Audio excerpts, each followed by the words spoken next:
Hi, I'm Paul. And I'm Dylan, and you're watching Spy in the House with Digital Spy.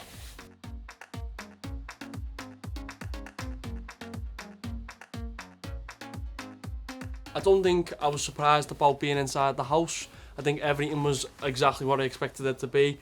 Drama, jokes, laughs, cries, mad tasks. I don't think Big Brother actually dropped the mic as much as I thought he would. But yeah, it's been a childhood dream for me to be in there, so I expected all of it. I knew it was all coming, and I tried to remind everyone every single day, look at where we are, it's going to happen, don't forget where you are. But I think since coming out and seeing obviously the storylines and things that were pushed and the narratives that were pushed on certain people, they aren't all true, and yeah, you don't see 100% of a person, you only see 10% of their actual personality on the telly, which is quite a shock to see on the telly, to be honest. What surprised me the most about the Big Brother experience was definitely coming out and seeing what people are putting, like not just for me and Paul, on Twitter and Instagram, and making stories up out of nothing or blowing everything out of proportion, but still, like now today, I see the word bully thrown up so much. It's madness. Like, what you are seeing is not what it is inside that house, okay? It is real life, but it's 5 seconds of 24 hours that you're seeing that people are losing their minds or something's happening, and no one is being bullied in the house whatsoever. Everybody is friends, and everything is always put back together again within 24 hours. So yeah, that really surprised me, and it still does now. Viewer reaction has been a massive surprise for me. I understand that there are Big Brother superfans out there. They're taking everything they see as just actual fact when it's not, and there's a lot of stuff that's just made up. Like, I heard at one point, did Yinrun not take my leg and beat somebody up with it? I'm sure I heard that story come out. It's obviously these things are just made up, okay? And yeah, just remember that what you're seeing is not. It's not what happens in the house, do you know what I mean? It's not a daily occurrence. We are not constantly arguing all the time. It's just once or twice, and do you know what I mean? And that's over a 24-hour period or a 48-hour period. The thing with me and Trish, people have focused on these 2 arguments, and that was over 4 weeks of being together, 24 hours a day. Do you understand? It's not that deep, okay? We are all still friends. For me, obviously being inside the house, everyone on the day of the eviction, I was saying, you know, I've got a good feeling I'm going, and everyone was telling me, no, Paul, as if you're going, you don't even need to pack your bags. And this was everyone in the house. They were saying, just, you know, you're going to fly through it, it's your first nomination, don't get too worried. And then obviously I heard the boos and they get Paul out, and for me, I've been myself in there. I went in there and done what I set out to do. I spoke about mental health, which wasn't aired. I consoled everyone, which wasn't aired. I spoke about my girlfriend every single day, which again wasn't aired. And it was just me mad side that was aired, and I think, you know, the narratives that were pushed on me were not a true reflection of myself, and I think I understand now why the public think what they think about me. But, you know, mental health is real. You know, we're not characters in someone's storybook. We are real people. We do have, you know, a brain and a life, and we do have families and friends. So yeah, I think everyone in the house from now moving on forward, you know, be careful of what you're saying on people, be careful of the titles and the narratives you push on people, because these people live very real lives. We are very real people, and feelings are real. But I think I just wanted the world to swallow me up when I heard get Paul out, because everyone agreed that, you know, I was just funny, entertaining, had a heart of gold, and, you know, and I just wanted to call me mum. I was sat there and I literally, all I wanted to do was call me mum. Yeah, it was a hard thing to take, and, you know, I think as everyone can tell, that wasn't me walking out on that stage. That was just a shell of me. The plan was to take my t-shirt off and swing it above my head and throw it in the crowd, and, you know, I didn't get that. That was stripped away from me because, you know, after the reception I got, it wasn't me. I didn't feel like me, and, you know, my family and my girlfriend were there to console me, and I didn't know what I was being consoled for, because I didn't know what had been out and pushed out there. Everyone was crying when I was on my way out the house, because everyone didn't believe that I was going, and, you know, Matty, Chanel, even Dylan, Tom, Olivia, Jenkin, everyone was in tears, because we just did not see it coming, including myself, which, yeah, it was hard. It was a very hard thing to swallow. For me, I think I'm going to be most excited to reunite with Yinrun, because, you know, as I said, we had a good connection in there. I was teaching him how to cook, and I can't wait to meet a boyfriend, and he's actually a game designer. So yeah, for me, I need to go see Yinrun again and go meet a boyfriend and teach them all how to cook more food. I think for me, I'm most excited to reunite with Tom, of course, my bromance in the house. Chanel, Jenkin, Olivia, and of course this man when they all come out. I feel like it'll be a good few heavy parties, to say the least, after. I've built very, very deep connections with these people, and Matty too. Yeah, so the whole of the Big Brother cast 2023 are actually going to Benidorm, okay, all together, all of us, so be ready for that. And we're going to a 1-star hotel. 1-star hotel, mate, yes. The argument that I had with Trish and the words that came out of my mouth, a massive regret for me.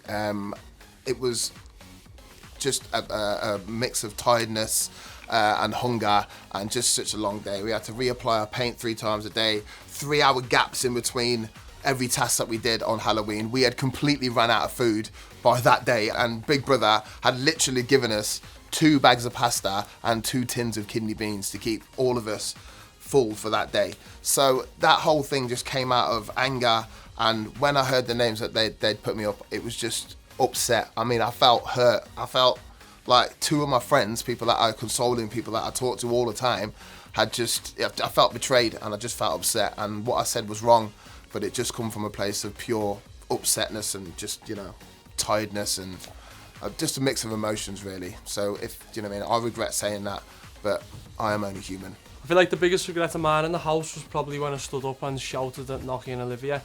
Straight after that, I walked straight out to Dylan and Jenkin and Chanel and everyone outside, and I said, I'm disappointed in myself for what I've just done. I acted out of character.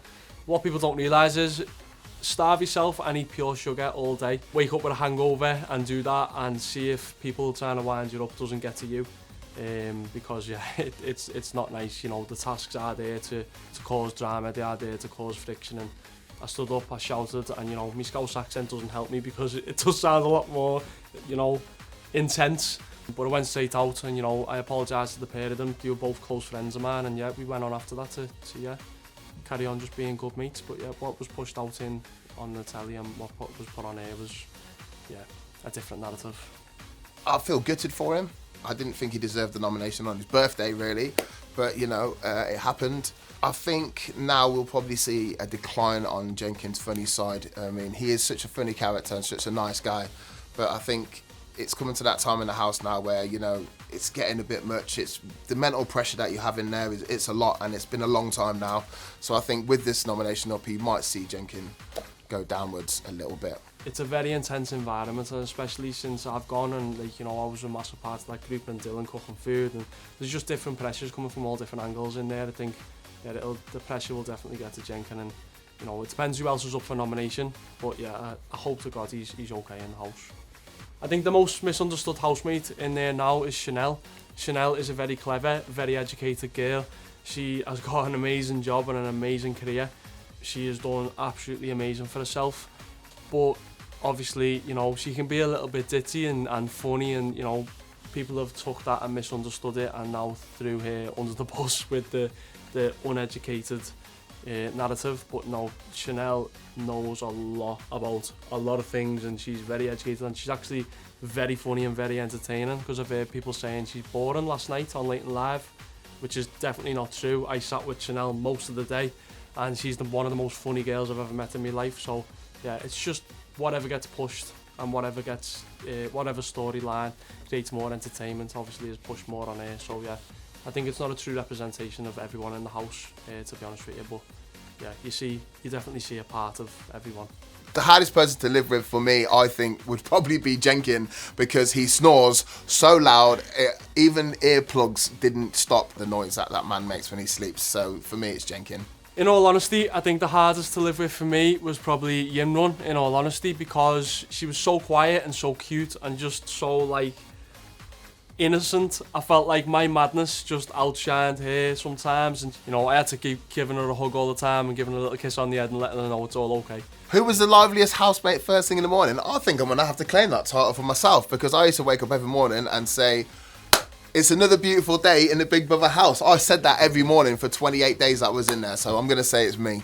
The liveliest in the morning in the Big Brother house was Tom.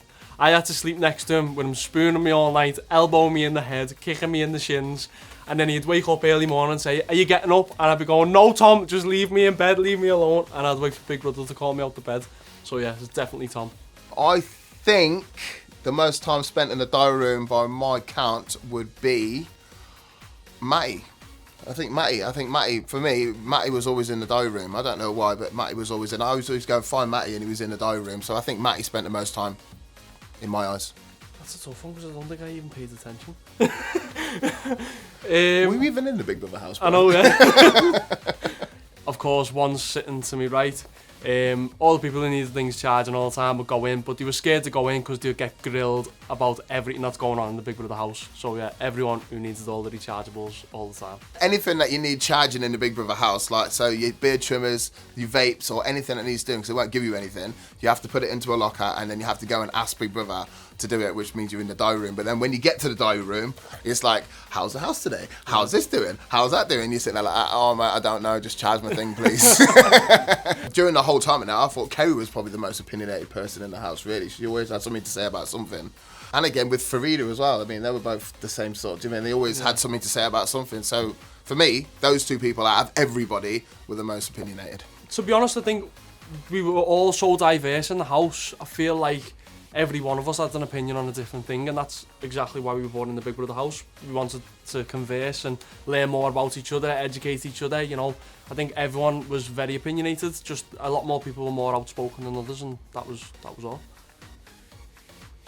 Nah, I went to it. Yes, you were! No, it wasn't. No, it wasn't.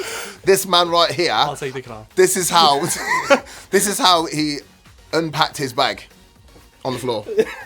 And it stayed there for at least a week and a half before he even tried to find a wardrobe. So for bedroom messiness, this man right here. And for kitchen and not cleaning up the plates messiness, at the start, it was Jordan and Henry, because I don't think they've ever had to do that in their lives. But now, I don't think anybody does anymore. I think everybody's pretty on top of it. So all kinds of chips in. But I do remember having to teach Henry how to use the washing machine and tumble dryer, which absolutely shocked the life out of me. So yeah, I don't know how his clothes got cleaned, but yeah, I remember that. That's not even a joke. We had to teach him how to use it. Like he'd never done that before, and we thought that was hilarious. This man sitting here done most of the cooking. It was all chicken dills and curry patties all the time, but I wasn't complaining because I can only cook like a spag bowl and that's about it. But yeah, his food was amazing in the house, so I don't know how they're going to cope now. But most of the cleaning, I'd have to give the crown to Tom, to be honest, and probably Olivia. They both chipped in pretty well, and yeah, the house was kept in tip-top condition. I think I learned the most from Matty in the house, because me and Matty used to speak about mental health every single day. We were consoling each other every day. We literally cried, like real actual tears, on each other's shoulders near enough every other day. You know, we're just two completely different people but have very similar backgrounds, and yeah, we consoled each other quite a lot in the house, and yeah, we had each other's backs mentally, and it was amazing. But I learned a lot from Matty and his backstory. I think I learned a lot from this man right here next to me about my own mental health and how to. We had conversations on how I didn't feel like I could cry, or if I didn't have any emotion, and he helped me go through that, which is actually making me a little bit right now thinking about it. So this man here definitely helped me through some mental problems that I was having, and I think Noki as well. Noki did the same for me as well, especially when it comes to problems that I was having with my girlfriend that we'd spoken about. Noki was really, really good with that, and she's helped me a lot with that as well. Yeah, vote for that one. Oh, I think I'd really like Yinran to win. But when I'm looking at it, I think maybe Jordan or Henry or Matty will win. I think one of those three might actually win it. But I would love for Yinran to win. I think the winner will be Yinran. I do think she'll win it. I think the public absolutely love her, and we all love her in the house. She's, you know, no one's got an absolutely bad word to say about her. She's just cute. I don't even know what else to say. But my winner is Jenkin.